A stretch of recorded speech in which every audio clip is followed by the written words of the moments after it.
kata Al-Ghazali, hasad itu adalah ketika tidak mampu kita merasakan senangnya orang lain mendapat nikmat, artinya sudah ada bibit-bibit hasad di hati kita.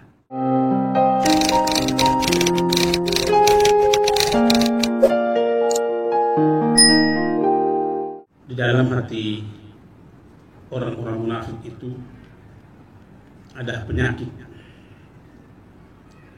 Lalu Allah menambahkan penyakitnya. Dan bagi mereka, para orang munafik, mendapatkan siksa yang pedih disebabkan mereka berdusta. Jadi beberapa sifat orang munafik telah kita uraikan, seperti kita jelaskan bahwa setidaknya ada 13 sifat di sini di dalam rangkaian ayat ini yang disebutkan. 11 ayat yang menyebutkannya. Kita telah menyebutkan beberapa di antaranya. Ini hati bisa saja mendapat penyakit, dan penyakit hati itu beda dengan penyakit fisik. Kalau penyakit fisik membuat seseorang tidak bisa bekerja, contoh sakit kepala, baring saja di rumah. Tapi kalau orang yang kena penyakit hati, tidak ada urusan dengan sakit-sakit baring seperti itu, bisa saja jalan kemana-mana. Nah, fisiknya hebat, yang sakit memang hatinya.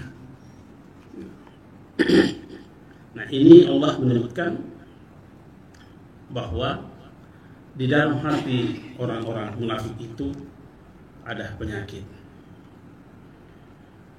Dan penyakit inilah yang mengantar, yang membuat mereka, para orang-orang munafik itu, memiliki akhlak yang buruk.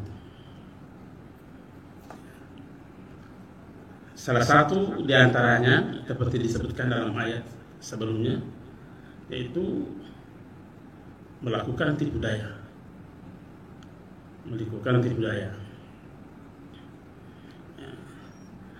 Nah, sekarang kita lihat maradun di sini, kata maradun tidak beralif lam. Ya. Kalau dalam pendekatan bahasa, dalam struktur seperti ini, maka tidak bisa dimaknai mufrad, sekalipun dia mufrad, tunggal, tetapi bermakna at-taksir, banyak. Tidak ditahu berapa jumlahnya. Ya. Penyakit hati itu bukan hanya sekedar banyak, tapi juga penyakitnya parah. Ya. Penyakitnya penyakit besar dan banyak lagi. Jadi kata maradun ini yang sering diartikan sebagai penyakit adalah membuat seseorang tidak bisa menghadirkan amal-amal yang terpuji bagi orang lain. Tidak bisa. Karena memang penyakit yang menyerang itu hatinya yang diserang. Kalau ini yang baik, maka seluruh fisik baik. Tapi kalau ini rusak semuanya. Kita tidak minta-minta. Kalau toh ada orang yang kena penyakit kanker, ya, palingan sakitnya dia rasa sampai di liang kubur. Mungkin baru sampai di liang kubur, masih di rumah, masih ada nafasnya, itu dirasakan. Sudah itu enggak. Kalau penyakit hati, justru nanti setelah menikah mulai lagi bekerja. Ya, udah lagi bekerja dan tidak ada batas waktu kerjanya. Sejak kapan sampai kapan? Ya, Allah alam yang tahu sampai kapan ini bekerja penyakit hati itu. Artinya bekerjanya itu adalah membawa ketersiksaan kepada pemiliknya. Memang ada ulama berkata, Ibnu Mansur, seorang ulama bahasa ternama yang menulis kitab Kamus Lisan Arab, dia mengutip pendapat Ibnu Arabi mengenai hati. Ya. Jadi mengenai penyakit, maradun penyakit hati. Yang dimaksudkan maradun itu adalah nuksan, serba berkekurangan. Jadi penyakit hati adalah sebuah kekuatan jahat yang senantiasa mendorong seseorang untuk melakukan penyimpangan, sehingga kekuatan agamanya semakin berkurang, semakin melemah. Jadi kerjanya itu sakit hati, penyakit yang ada di hati, mengantar kekuatan agama menjadi lemah sampai hilang. Nah, di antara tanda-tanda umum lahirnya kekuatan jahat tersebut adalah ketika seluruh potensi kekuatan yang ada dalam hati kita itu tidak bekerja secara fitrawi. Coba lihat strukturnya di kalimat fi qulubihim marad. Di hati mereka ada penyakit. Ibaratnya hati ini adalah wadah menghimpun beberapa kekuatan. Ya. Ada kekuatan indrawinya, ada kekuatan rasionalitasnya, ada kekuatan berhikmahnya, ada kekuatan bermakrifahnya. Nah, ini karakter-karakter dasar ini dapat dihidupkan oleh hati kecil yang bahasa Arabnya adalah fuad. Jadi beda. Memang dalam Al-Quran juga itu ada kata-kata fuadun, hati juga, tapi yang dimaksudkan itu adalah hati kecil yang menghidupkan potensi yang ada pada hati itu. Ya. Memang banyak ulama kita yang menyoroti hati ini dari sisi fungsinya. Ya. Ada seorang ahli sufi, ahli tarikah sufiyah, namanya Umar As-Sahruradi, menyatakan bahwa hati itu pada hakikatnya adalah tempat bersemayamnya kemakrifahan. Jadi kalau ia adalah tempat kemakrifahan, harus kita selalu berusaha membersihkannya. Karena kalau tidak bersih, tidak akan mungkin masuk ke makrifahan. Tidak mungkin bertemu antara yang baik dengan yang jahat dalam satu wadah. Tidak mungkin. Sekecil apapun pelanggaran yang kita lakukan, pasti pada saat itu iman tidak ada. Pasti iman tidak ada. Ya. Yakin itu. Sekecil apapun kesalahan, dosa ringan yang kita lakukan, maka pada saat itu iman sudah keluar di hati kita.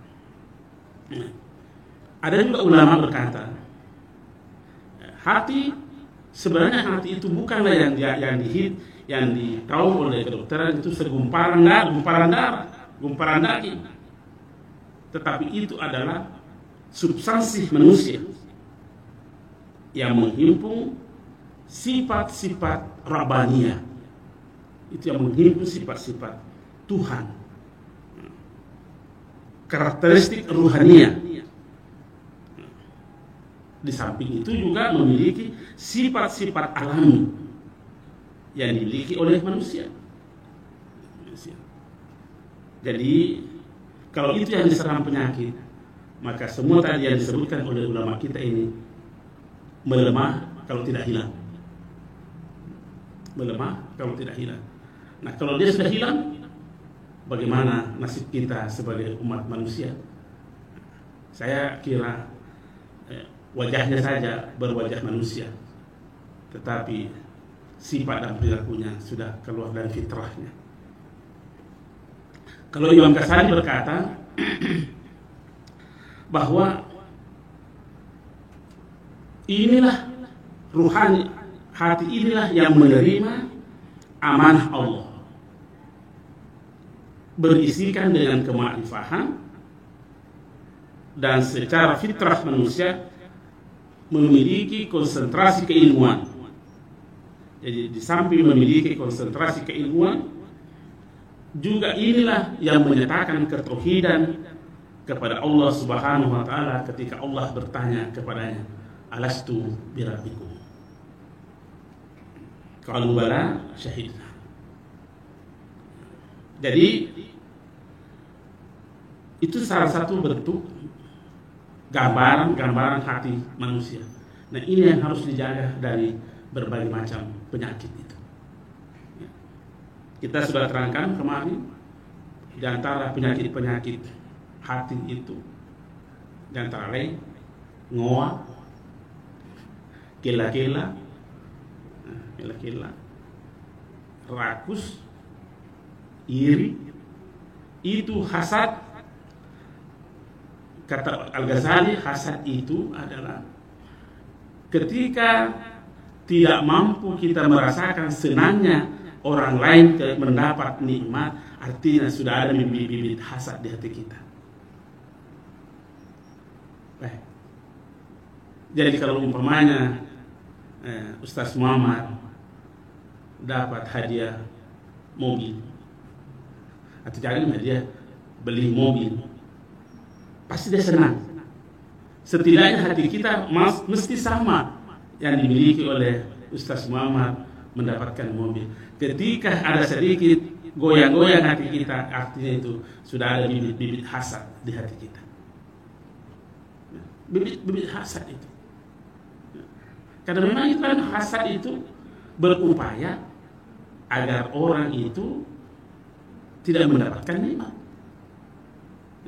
Berupaya supaya nikmat itu tidak sampai kepada orang itu. Berupaya supaya nikmat itu berkurang dari orang itu. Ada selalu saja ada upaya, baik itu upaya nyata ataupun upaya yang tidak nyata, menginginkan nikmat yang diterima oleh orang lain lepas dari orangnya. Atau boleh jadi ada orang yang berkarakter, bersifatkan memang tidak pernah menginginkan orang itu mendapatkan kebaikan. Ya, hasad banget semua. Jadi selain yang disebutkan tadi oleh ulama-ulama kita itu, hati juga itu menyimpan hasrat,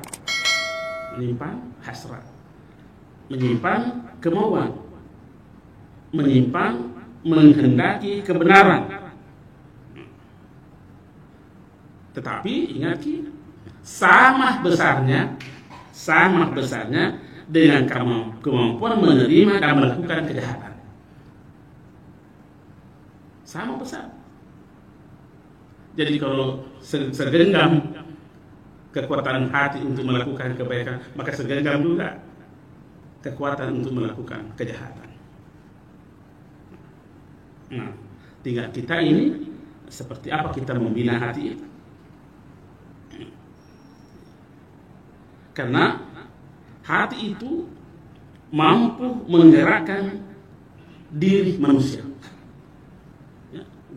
mampu menggerakkan diri manusia yang di dalamnya terdapat keinginan menguasai atau menampakkan dirinya. Loyasen, menampakkan dirinya.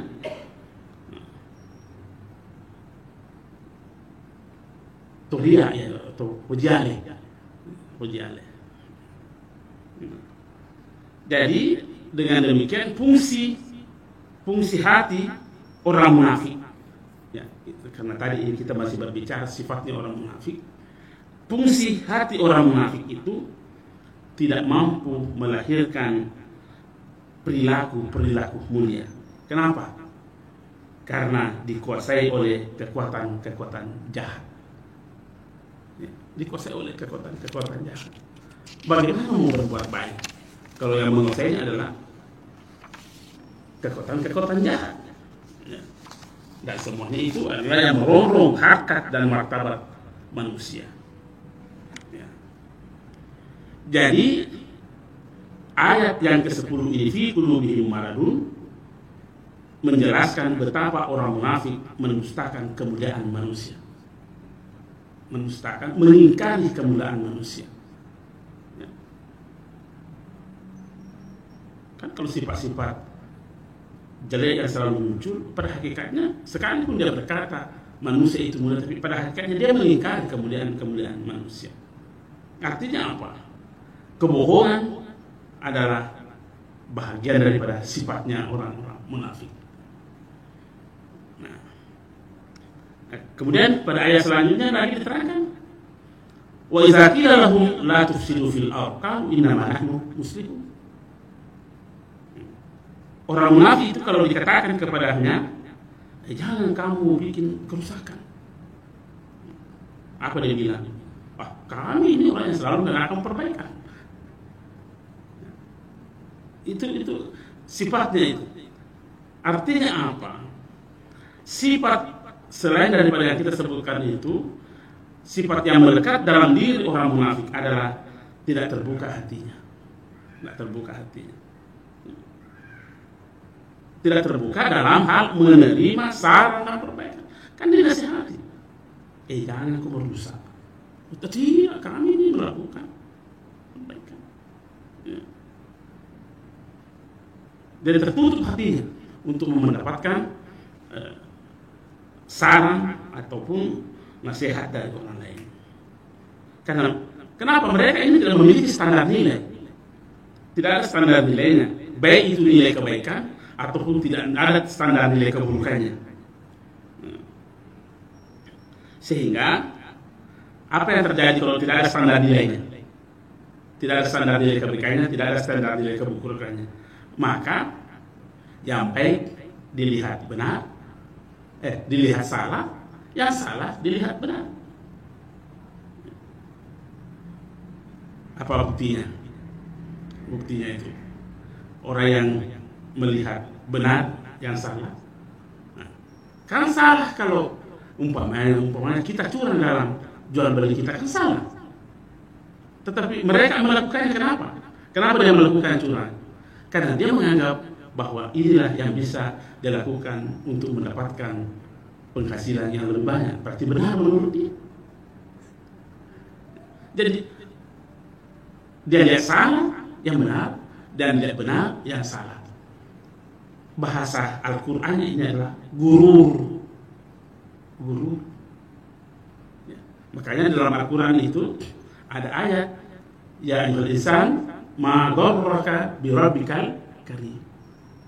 Wahai manusia, kalau kamu melakukan satu kesalahan, cepat-cepat tanya dirimu, apa yang menyebabkan sehingga kamu melakukan itu? Itu kata Al-Quran itu. Ma gharraka bi rabbikal karim. Ya. Kutuk-kutuk lama berjamaah umpamanya. Lalu maka apa yang menjadi penyebab? Ya, apa yang memperdayakan kamu sampai malas pergi salat berjamaah? Yang tahu jawabannya ini. Kalau Ruslan malas pergi salat berjamaah, yang tahu jawabannya bukan Ustaz Muhammad. Yang tahu saya sendiri. Oh, saya begini. Biar istri kita, Pak. Nggak tahu itu. Ayo. Kenapa malas pergi berjamaah ini? Istri kita tidak tahu. Yang paling tahu yang menjadi penyebabnya adalah kita. Allah tanya, ma gharraka bi rabbikal karim. Apa yang membuat kamu? Jawab begitu. Jawab begitu. Dan kita tahu kalau kita melakukan ceko-ceko. Kita tahu kita melakukan kecurangan. Kita tahu. Nah, kalau kita tahu, tanya kita, apa apa yang menyebabkan kamu melakukan itu? Oh, karena kita melihat salah, melihat benar yang salah, melihat salah yang benar. Ini namanya guru. Nah, orang yang seperti ini susah dinasihati orang yang seperti ini. Karena ini biasanya DC ditajari. Itu sih di sekejaan di tempat DC. Masuk sering pengajaran tempat ini. Ya, susah dinasihati orang yang begini, Pak. Karena kita selalu menyampaikan yang benar, kita salah. Kita sudah sampaikan yang salah, kita DC. Wah, susah. Susah ini. Coba lihat ke Al-Qurannya. Wa iza qila lahum la tufsidu fil ard. Iya, cuma kesulah-sulah be. Akan apa? Ini nama muslim emang pilih siapa ini? Kalau tulis sebenarnya na di sini nompoda akan. Kuma kagak tahu apa aku ini demi sama kagak. Ini demi Pak. Jadi jelo ini. Jangan ditunjuk orangnya, kayak ini tuh nih. Jangan. Dan tidak mungkin tidak ada kalau Al-Quran sudah bilang begini, pasti ada. Tapi kita tidak tahu siapa. Engkau malah kisah-kisah. Makanya jangan kau apa mempak ini. Dia nasi jalur kok putar-putar lese kok. Ayo sih putar-putar lese. Nampak tentu. Jadi ini sifat yang ke-11 ini diterapkan begitu. Susah mendapat nasihat itu orang munafik itu. Sebab kita si balik baru dipertegas oleh Allah. Allah, ingat, innahum humul mufsidun. Sesungguhnya dia itu yang paling perusak. Walakin la yashurun. Dia memang berdiri. Mereka tidak sadar. Jadi ayat ini mempertegas bahwa mereka pada hakikatnya adalah anti kemapanan. Kerusakan yang mereka datangkan sungguh sangat terselubung. Boleh jadi terselubung. Bagaimana bentuk terselubungnya? Dia bertopeng kebenaran. Bertopeng kebenaran, tetapi di balik topengmu ada kedustaan. Ada kedustaan. Memang topeng kebenaran, tapi di balik topengnya itu adalah kedustaan. Ya. Nah, memang ada nasihatnya Al-Quran, Inna wa'dallahi haqq, fala taghurrannakum al-hayatud dunya. Janganlah kamu terpedaya dengan kehidupan dunia. Ya. Ini jangan dikira ini mencela dunia, tidak. Cuma pekerjaan yang ada di dunia ini itu yang dikhawatirkan. Jangan-jangan pekerjaan dunia kita itu yang membuat kita terhalang untuk mendekatkan diri kepada Allah. Sebenarnya perbedaan antara kehidupan dunia dan akhirat di situ letaknya, di situ saja. Seapapun yang kita lakukan, kalau itu mengantar kita untuk mendekatkan diri kepada Allah, maka itu adalah pekerjaan akhirat. Pekerjaan akhirat. Sebesar apapun kelihatannya perbuatan agama yang kita lakukan, tapi tidak mendekatkan diri kita kepada Allah, jamaah-jamaah di mana itu. Tiap minggu, tiap bulan pergi umrah. Karena kelihatannya ini, wah, tetap belah ini. Tiap bulan pergi umrah. Tetapi kita tidak tahu, jangan sampai itu topeng nih. Ya, topeng. Apalagi kalau mendekat suatu acara nasional, wah, banyak yang bermuka-muka topeng di situ. Ya, apa rumah berjamaah. Ya, apa masih dekat. Tapi kupura cara lo pada terus dekat. Inilah yang layak beranak billahil guru, jangan geru. Jangan kamu diperdayakan dengan seperti itu. Nah, selanjutnya lagi, ini masih dibicarakan supaya kamu munafik. Kan tadi sudah dikatakan memang banyak di sini dibandingkan dengan orang kafir dengan orang beriman. Wa iza qila lahum aminu, kama amana nasu qalu wa nu'minu kama amana as-sufaha ala innahum as-sufaha walakin la ya'lamun. Paling parah lagi. Nasaba ifitani contoh nilai-nilai contoh. Dengan terjemahannya. Wa iza qila lahum aminu, kalau dikatakan kepadanya diajak untuk beriman kepada Allah sebagaimana orang-orang beriman, apa dia bilang? Nu'minu kama amana as-sufaha itu tolong. Khusus saya beriman seperti orang bodoh itu. Jadi berapa kali kegagalan yang dilakukan? Tidak mau mendengar nasihat. Nak kada-kada itu betul-betul. Apa saya harus beriman seperti orang bodoh? Kemana-mana sufaha. Allah mengatakan, ala innahum humus sufaha walakin la ya'lamun. Dia sesungguhnya itu orang bodoh. Jadi dalam 5 ayat yang kita sebutkan terakhir itu mempertegas sifat dan perbuatan orang munafik sebagai penyimpangan daripada nilai-nilai kemanusiaan, bahkan menjadi kemaksiatan kepada Allah Subhanahu wa taala. Semua makhluk itu memiliki rasa. Semua makhluk memiliki rasa.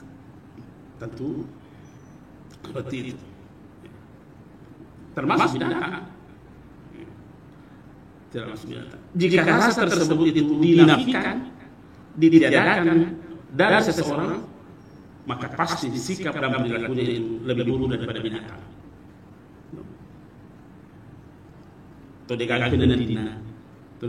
Akan melahirkan perilaku yang lebih buruk daripada perilaku binatang.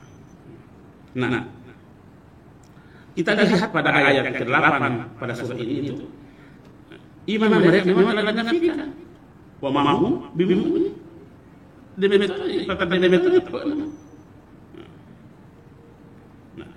Pasti kalau toh memiliki iman, maka imannya tidak bisa menyelamatkan dirinya orang itu. Tidak bisa.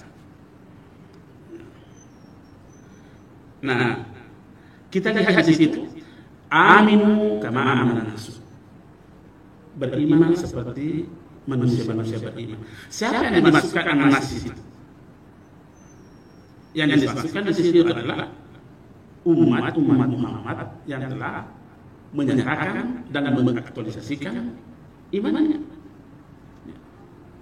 Kita harus ikutkan kata itu. Telah beriman dan mau mengaktualisasikan iman. Sebab kalau hanya beriman, modal tepat bawa kata ini, macam yang biasa bilang, mesti ada aktualisasi iman. Mesti ada aktualisasi iman. Ada riwayat berkata begini, an-nasu kulluhum lagaw.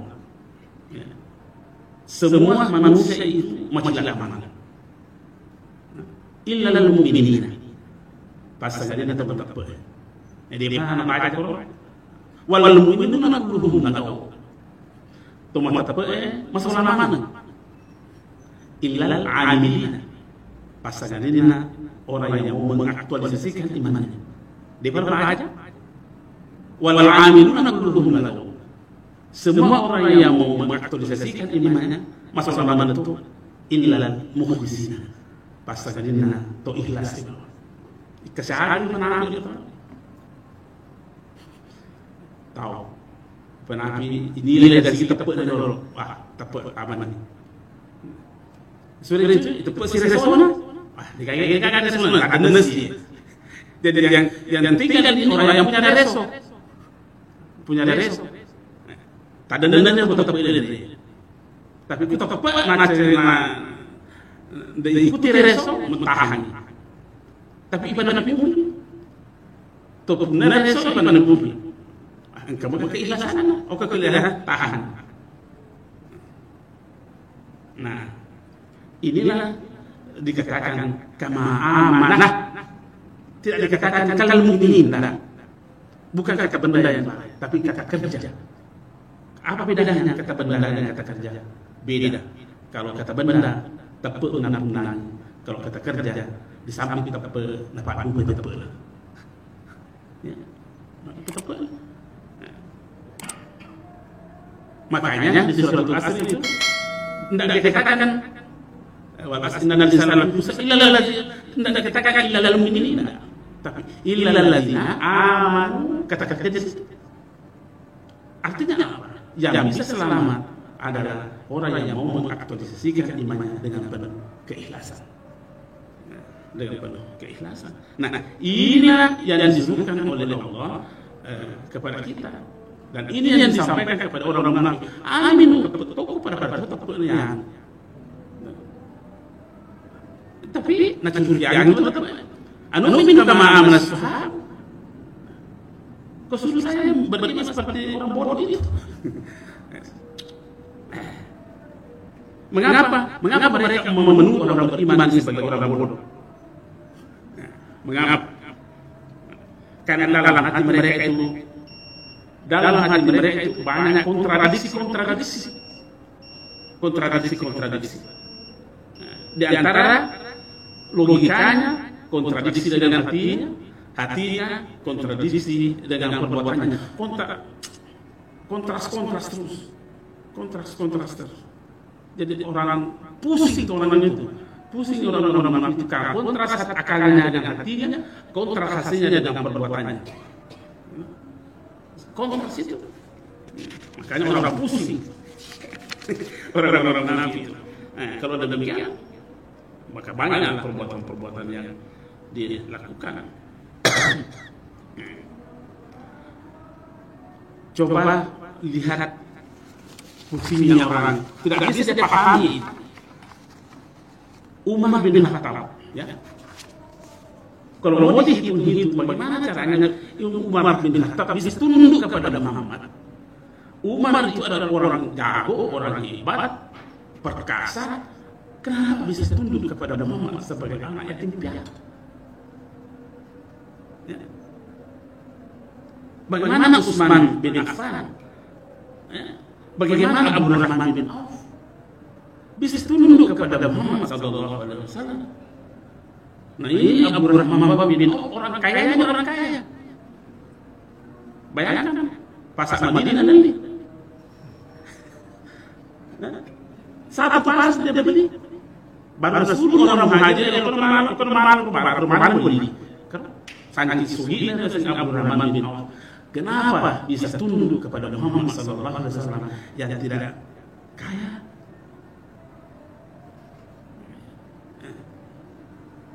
Bagaimana seperti itu? Bagaimana bisa tunduk kepada Muhammad sallallahu alaihi wasallam, Muhammad yang tidak bisa membaca? Jadi orang-orang munafik memang ini tidak bisa melihat yang seperti itu. Tidak bisa melihat seperti itu. Tidak mampu melihat adanya kemuliaan orang-orang lemah. Tidak bisa dilihat itu. Tidak bisa melihat adanya kemuliaan orang-orang miskin. Tidak bisa. Miskin itu tidak bisa. Ciri-ciri kita mana apa? Saya kira ini saja dulu. Lebih dan kurangnya saya mohon dimaafkan. Insya Allah kita akan sambung nanti ayat 14 pada waktu berikutnya. Sekian. Wallahu a'lam bishawab. Assalamualaikum warahmatullahi wabarakatuh.